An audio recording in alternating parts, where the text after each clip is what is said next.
अगर हमें प्रेरित नहीं करते तो शायद मैं चुनाव में उतरता भी नहीं, क्योंकि वहीं से मैं चाहता भी था कि वाइफ मेरी चुनाव लड़े। मैं कभी राजनीति में आना नहीं चाहता था, क्योंकि मुझे टाइम देना था।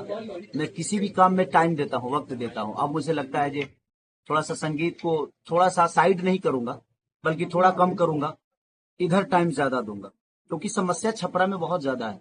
यहाँ तक कि डीएम ऑफिस तक पानी घुस गया था इस बार बारिश में, और पूरे छपरा के व्यापारियों के इतना नुकसान हुआ था। अगर ये नाले का व्यवस्था हो गया होता या बहुत सारी चीजें अगर हो गया होता तो कम से कम उनका नुकसान नहीं होता।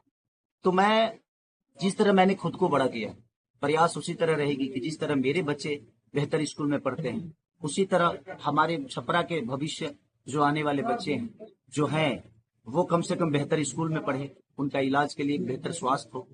और सबसे बड़ा हम लोगों का जो पलायन रोकने का, जो आज हम अपने लोगों मत लगाए, बच्चों के बीच में, लोगों मत लगाइए, अपने बच्चों के बीच में नहीं रह लोगों मत पाते लगाओ, हैं, लोगों मत लगाओ, होली में नहीं रह पाते, उसके लिए हर वो पत्नी अपने पति लोगों का मत वेट लगाओ, करती है। और तेजस्वी भैया का एक संकल्प है, और हमारे लोगों मत लगाइएगा, पूरे महागठबंधन का संकल्प है कि हम लोगों को पलायन रोकना है। उसके लिए हमें रोजगार की व्यवस्था जो भी हो सकती है। देखिए, एक बार बदलने की जरूरत है। अगर आपको लगे कि नहीं सही, हम अच्छे नहीं है, तो हमें भी बदल देना। हम ये नहीं कह रहे हैं कि हमें रेगुलर कर देना। आप एक बार बदल के तो देखो, देखो बिहार बदलता है कि नहीं। हमने अभी बिहार को बदला ही नहीं, हमने अपने सोच में कभी बिहार को बदलते हुए देखना नहीं चाहे, इसलिए शायद बिहार अभी तक नहीं बदला।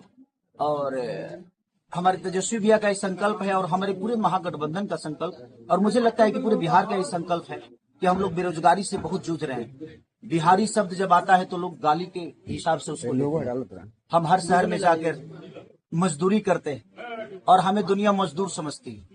अगर हम अपने शहर में अपने घर में मजदूरी करेंगे ना, तो हमें लोग मजदूर नहीं, हमें अपने घर के ही लोग हमें मेहनती बोलेंगे। और शाम को अपने पिता के साथ अपने पिता का आशीर्वाद लेंगे, अपने पत्नी का प्यार पाएंगे, अपने बच्चों को धुतकारेंगे, अपने बच्चों को प्यार भी करेंगे, मारेंगे भी, सब करेंगे, अपने बच्चों के साथ रहेंगे। और शायद हम लोग का जीवन अपने फैमिली के साथ, और ये बिहार एक नया बिहार की तरफ जा रहा है। और हम लोग प्रयास कर रहे हैं, क्योंकि मैंने अपने जीवन में कोशिश की है, और जहां मैंने कोशिश की वहां मैं आज तक जीता ही हूं। तो बस प्रयास है सबका। और छपरा की जहां तक विकास का बात है, तो मैं अब कोशिश करूंगा कि सिर्फ छपरा ही नहीं, बल्कि पूरा बिहार बदले, और पूरा बिहार का एक ऐसा चेहरा हो ताकि दुनिया देखे तो कहे कि हाँ यार, क्या बिहार था और क्या से क्या हो गया। गढ़ कहा जाता है, तो क्या खेसारी लाल यादव इस गढ़ को तोड़ पाएंगे? देखिए, गढ़ तोड़ने के लिए मैं नहीं आया, मैं लोगों के प्यार पाने के लिए आया हूँ, और किसी का गढ़ नहीं होता है। मुझे लगता है कि अगर वो लोग बेहतर काम किए होते तो खेसारी को यहाँ आने की जरूरत ही नहीं थी। मैं किसी का विरोधी नहीं हूँ, मैं किसी का विरोध करने यहाँ नहीं आया हूँ। मुझे लगता है ना कि मैं अपने बुजुर्गों के आशीर्वाद से मुझे जो मिला है, मेरे अपने माता पिता, अगर शायद मेरे पापा यहाँ रह के नौकरी किए होते या यहाँ रह के चाना बेचे होते, तो शायद मैं भी बेहतर स्कूल में पढ़ सकता था, क्योंकि पापा को बहुत स्ट्रगल करना पड़ा था हम लोगों को पालने के लिए। अगर यहाँ रोजगार होता तो मेरे पापा दिल्ली नहीं गए होते, और बहुत सारे शहरों में पापा जाकर हम लोगों को पालने के लिए बहुत, मुझे लगता है कि मेरे से ज्यादा कर्मठ, मेरे से ज्यादा मेहनती मेरे पापा, जो कि हमेशा हम लोगों को, हम बहुत नहीं पढ़ पाए क्योंकि हमारी व्यवस्था नहीं थी। इसमें गलती हमारी पापा की नहीं, हमारी गरीबी थी। तो अगर शायद हमारा बिहार भी कलकत्ता की तरह होता, दिल्ली की तरह होता, तो शायद पापा की प्रॉपर्टी यहाँ होती, और शायद हम और आगे बढ़ गए होते। खेसारी जी आज अमित शाह छपरा में आ रहे हैं, क्या कहेंगे आप, कैसे देखते हैं इसे?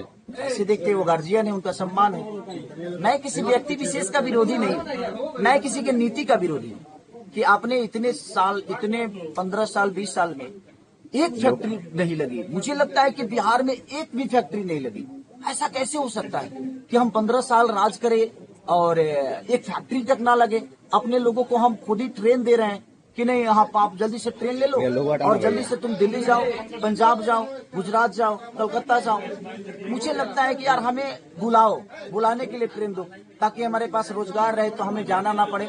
हमें ट्रेन की जरूरत नहीं है, हमें ट्रेन की जरूरत नहीं है, हमें अपने परिवार की जरूरत है। अगर हम यहाँ 15,000 भी कमाएंगे तो मुझे लगता है कि उसमें से हम 12,000 बचा लेंगे, क्योंकि ना हमें रूम किराया देना है और ना ही हमें राशन खरीदना है। तो कहने का मतलब आपको मजदूर, यहाँ के नागरिकों को मजदूर बनाया जा रहा है? बिल्कुल जानबूझ के सरकार द्वारा मजदूर बनाया जा रहा है। अगर व्यवस्था आज 15 साल में, लोग कहते हैं जंगल राज, सर जंगल राज था ही नहीं। इन लोगों ने इतना जंगल राज बोल दिया ना कि हमारे बिहार बदनाम हो गया।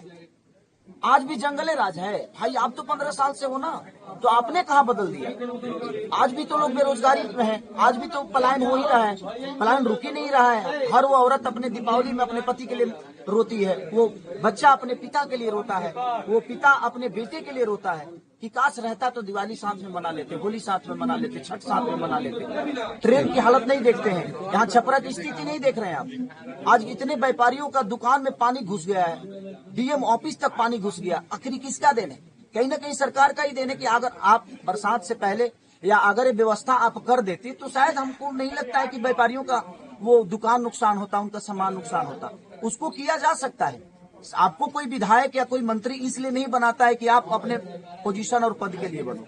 आपको अगर कोई चुनता है, आप बताओ इतने सारे लोगों में आपको चुना है तो कुछ तो सोचा होगा ना उसने कि नहीं यार ये हमारा देखभाल करेगा। आपसे वो पैसे थोड़ी मांग रहा है, वो सिर्फ एक वोट के बदले आपसे एक सुविधा मांग रहा है, अपने बच्चों का भविष्य मांग रहा है। तो कहाँ से वो गुनाहगार है? तेजस्वी यादव जी कह रहे हैं आज हम नामांकन करने आए हैं, क्या कहेंगे आप? देखिए, नामांकन ये मेरा नहीं बल्कि मुझे लगता है कि छपरा का विकास का है और तेजस्वी सरकार बनाने का ये पहला लहर है। और हमारे जितने भी यहाँ के लोग हैं, सबसे पहले तो मैं माझी के जनता को धन्यवाद देना चाहूंगा।